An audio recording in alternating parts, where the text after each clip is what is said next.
बिस्मिल्लाहिर्रहमानिर्रहीम। अस्सलाम वालेकुम। मैं हूं मेहदी इमाम, YouTube channel students for alpha academy. आज हम 10th क्लास की केमिस्ट्री चैप्टर नंबर 9 उसका टॉपिक लॉ ऑफ सेक्शन जो है वो डिस्कस करेंगे। इस टॉपिक को डिस्कस करने से पहले इसमें इस्तेमाल होने वाली 3 टर्म्स जो हैं उनको हम अंडरस्टैंड करने की कोशिश करेंगे। सवाल के तौर पे rate of reaction,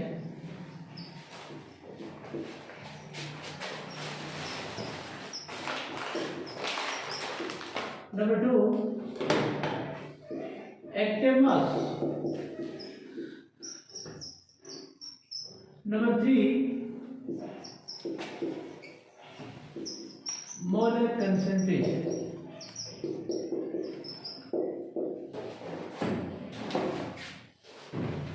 rate of reaction को बयान करने के लिए हम यूं करते हैं, एक रिवर्सिबल रिएक्शन कंसीडर करते हैं।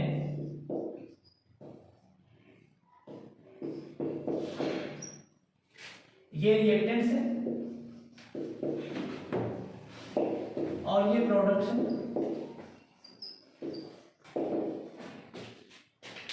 रेट ऑफ रिएक्शन का ये मतलब है कि किस रफ्तार से ये रिएक्टेंट्स जो है आपस में रिएक्ट करके प्रोडक्ट जो है वो बनाते हैं।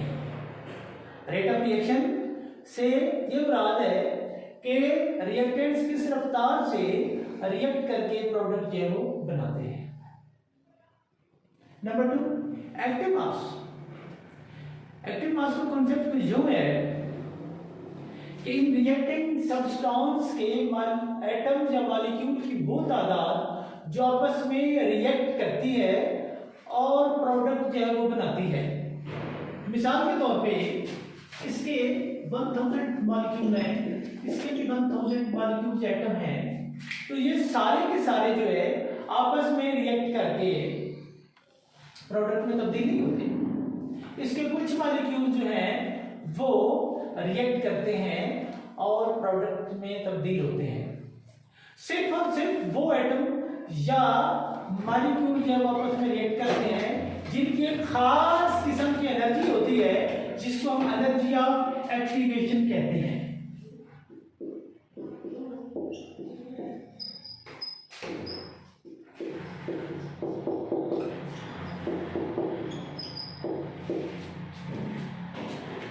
जिन मॉलिक्यूल की जिन एटम की जो एनर्जी होती है, एनर्जी ऑफ एक्टिवेशन, वो एक दूसरे के साथ कोलाइड करते हैं और प्रोडक्ट में तब्दील हो जाते हैं। नंबर 3 में क्या है? Molar concentration. मोलर कंसंट्रेशन क्या है? ये मोलैरिटी है।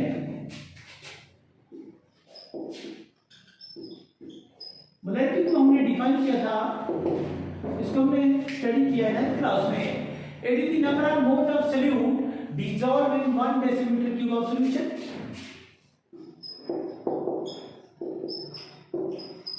Number of moles of solute dissolved in 1 decimeter cube या 1 liter of the solution. तो मोलर कंसंट्रेशन क्या है? ये मोलैरिटी है, मोल्स की वो तादाद जो सॉल्यूशन के 1 डेसीमीटर क्यूब या 1 लीटर में डिसॉल्व होती है। तो अब हम असल टॉपिक की तरफ आते हैं, लॉ ऑफ सेक्शन, यानी ऐसा लॉ जिसमें रेट ऑफ रिएक्शन का जो इन्हिसार होता है वो रिएक्टिंग सब्सटेंस के मास पर होता है। तो 1869 में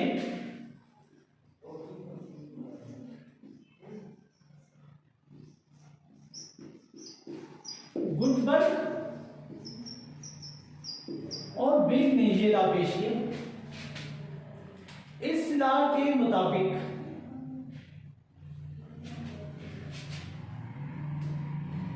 एक सब्सटेंस का मोलर मास जितना ज्यादा होगा उसका रेट ऑफ रिएक्शन भी उतना ज्यादा होगा। अब हम लॉ ऑफ सेक्शन को स्टेट करने लगे हैं, इसकी स्टेटमेंट बनाने लगे हैं। रिएक्टिंग सब्सटेंस का मास, एक्टिव मास जितना ज्यादा होगा रेट ऑफ रिएक्शन भी उतना ही ज्यादा होगा। इसका मतलब क्या है कि ये दोनों एक दूसरे के डायरेक्टली प्रोपोर्शनल हैं। The rate at which a substance reacts is directly proportional to its active mass. Rate directly proportional है एक्टिव मास के, रेट ऑफ ए सब्सटेंस। और ये क्या है, रिएक्टिंग सब्सटेंस है, ये उनकी मोलर कंसंट्रेशन है, ये उनके एक्टिव मास का प्रोडक्ट है। तो रेट ऑफ रिएक्शन जो है वो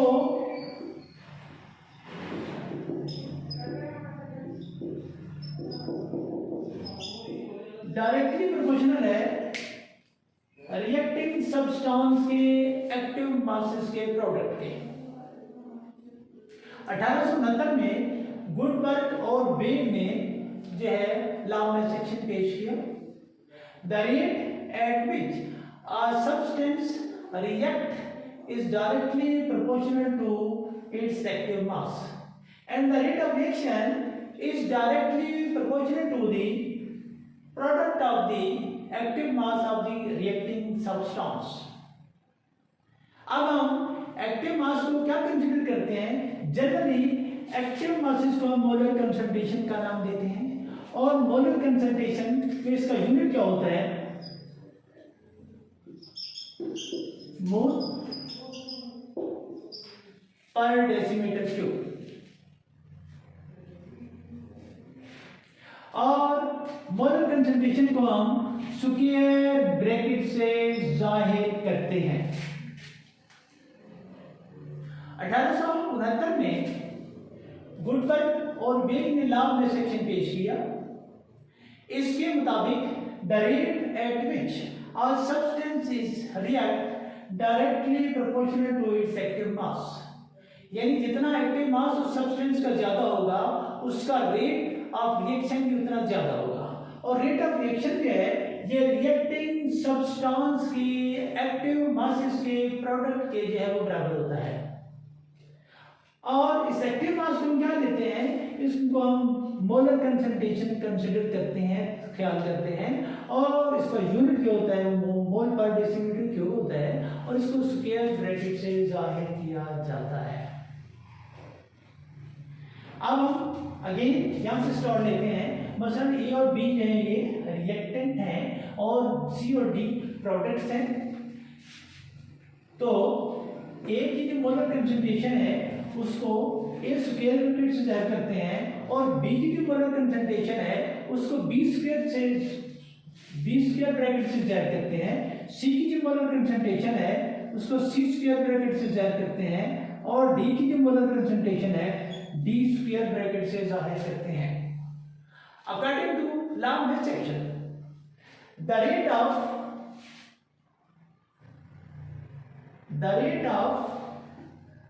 फॉरवर्ड रिएक्शन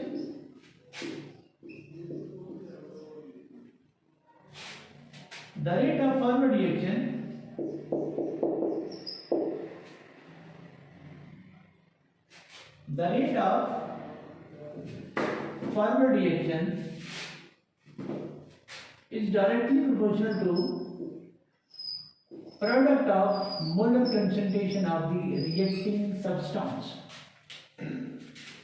या सर ने डिफाइन किया था कि रेट ऑफ फॉरवर्ड रिएक्शन जो है ये रिएक्ट करने वाले सब्सटेंस की मोलर कंसंट्रेशन के प्रोडक्ट के बराबर है। तो rate of forward reaction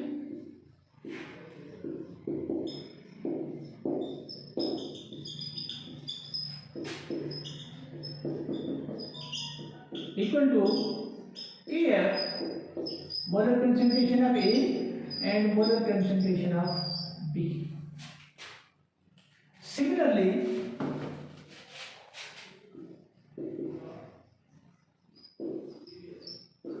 rate of reverse reaction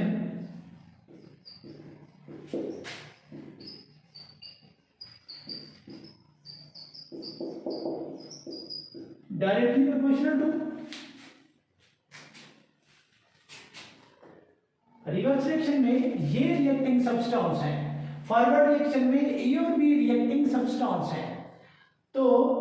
rate of reverse reaction जो है ये रिएक्टिंग सब्सटेंस की मोलर कंसंट्रेशन के प्रोडक्ट के बराबर है। Now this is Kr, molar concentration of C, molar concentration of D. This is question number 1, this is question number 2. At equilibrium,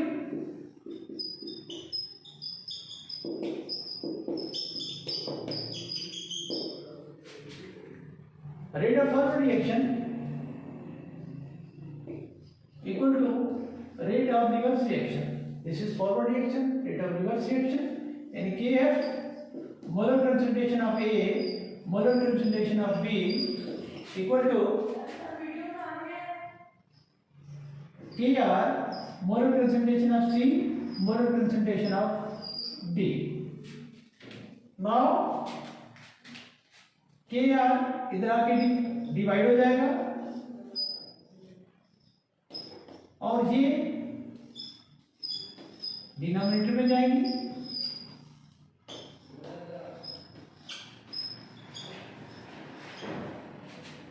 What is Kf? Specific rate constant for forward reaction.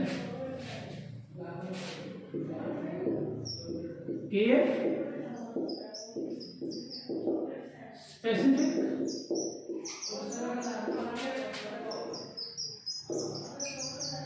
rate constant for forward reaction. और Kr क्या है? Specific rate constant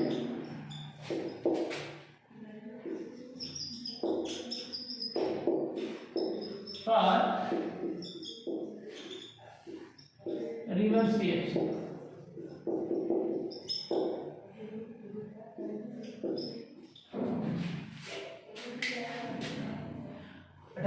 में गुडबर्ग और वेग ने गिला पेश किया द रेट एट विच